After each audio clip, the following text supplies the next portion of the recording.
नवीन. हां. आता माझा जो पाचवा पर्याय आहे हा फार महत्वाचा आहे. जुलै 2000 मध्ये कृषी विज्ञानमध्ये त्याच्या संपादिकेमध्ये मी उल्लेख केलेला होता की या देशामध्ये जे मनुष्यबळ आहे हे जवळजवळ 70% मनुष्यबळ हे तरुण गटामध्ये आहे. आणि त्या काळामध्ये जवळजवळ 70-75 कोटी लोक, या लोकांना, तरुण लोकांना हाताला काम नव्हते, बुद्धीला विचारसरणी नव्हती आणि नवीन कल्पना सुचण्यासाठी त्यांचं मन हे सिद्ध नव्हतं. परंतु जर नुसत्याच नोकऱ्या करून नोकऱ्या आपण देणार कुठून? काहीतरी पर्याय उपलब्ध पाहिजे, स्रोत पाहिजे, कारखानदारी पाहिजे, निरनिराळ्या प्रकारचे व्यवसाय निर्माण करता आले पाहिजे.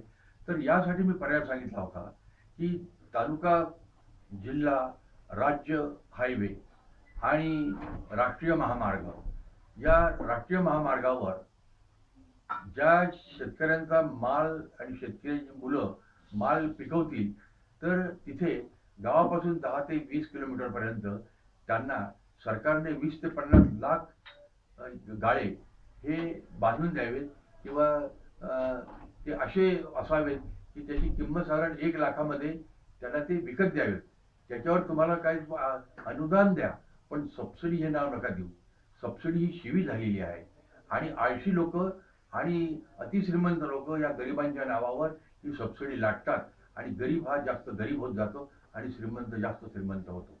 तर हे अशा प्रकारचे गाळे दिल्यानंतर ज्या शेतकऱ्याची मुलं त्या गाळ्यावर बसतील ती त्यांच्या आई वडिलांना, आणि तिथे एक फोन द्या आणि घरी एक फोन द्या, त्याचे पैसे घ्या आणि ते तिथे दुकानदारी केल्यानंतर जो माल तिथे शेतीमाल असो, कडधान्य असो, धनधान्य असो, भाजीपाला असो, फळं असो, काही इतर औषधी वनस्पती असो, काही प्रक्रिया उद्योगाचे सरबत असो, जाम असो, जेली असो, मध असो किंवा इतर काही मूल्यवर्धित तयार केलेले लाडू असो शेतकऱ्यांच्या मुलांनी, तर ती त्या ठिकाणी जर विकली तर त्या गावातल्या सुशिक्षित लोकांना, ज्यांची क्रयशक्ती बऱ्यापैकी आहे, त्या लोकांना हे जर देऊ शकलात तर त्यांना रास्त भावामध्ये मिळेल आणि रास्त भावामध्ये मिळाल्यानंतर त्यांना 2 पैसे रोज रोख मिळतील.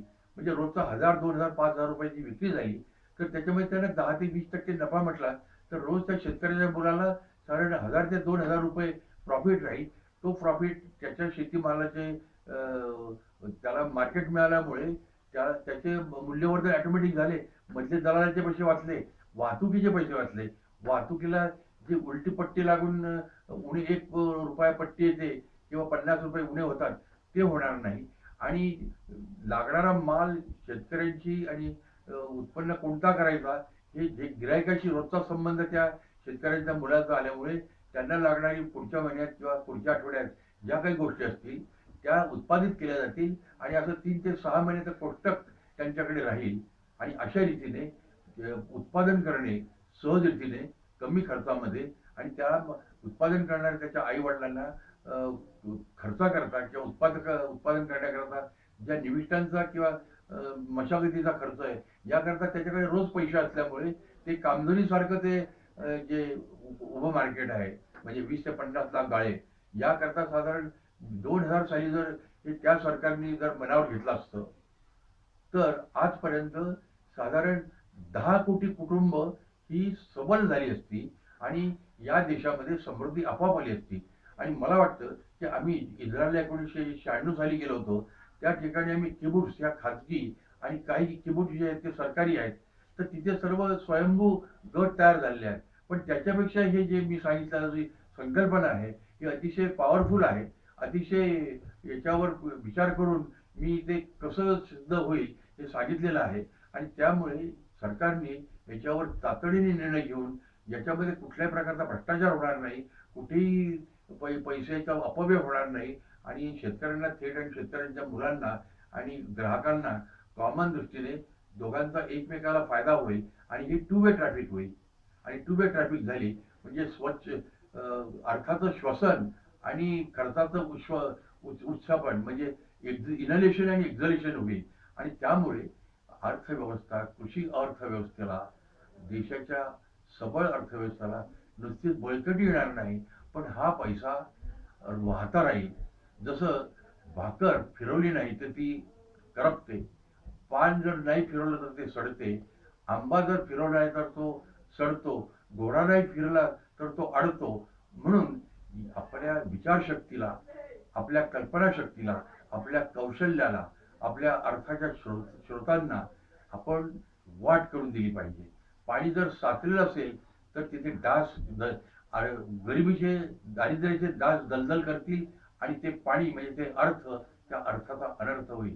त्या अर्थाचा अनर्थ न होता आणि स्वार्थातून परमार्थ साधावा या विचार जर संत महात्म्यांनी जो दिला, तो जर साधला, तर मला वाटतं की देशाची अर्थव्यवस्था नुसती सुधारणार नाही, तर त्यांचं मानसिक आरोग्य, त्यांचं शारीरिक आरोग्य आणि त्यांची विचाराची दिशा ही नुसतं इस्रायलकडून भारताने घ्यावी, चीनची चिकाटी घ्यावी आणि जपानची संकटाला तोंड देण्याची बुद्धी घ्यावी, असं नुसतं न म्हणता भारताचं जे 10-20 वर्षापूर्वी आर्थिक परिस्थिती, जी मानसिक परिस्थिती होती, त्याच्यामध्ये क्रांतिकारक बदल झाला आणि आज ही यशाची पताका ज्या पद्धतीने योग हा योग दिन, राष्ट्रीय योग दिन नव्हे आंतरराष्ट्रीय योग दिन झाला, हा योगायोग धरून या देशाची अर्थव्यवस्था, शेतकरी समाज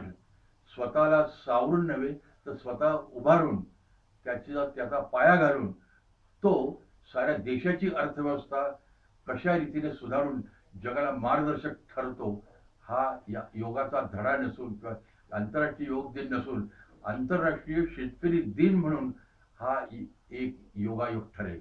मित्रांनो, धन्यवाद.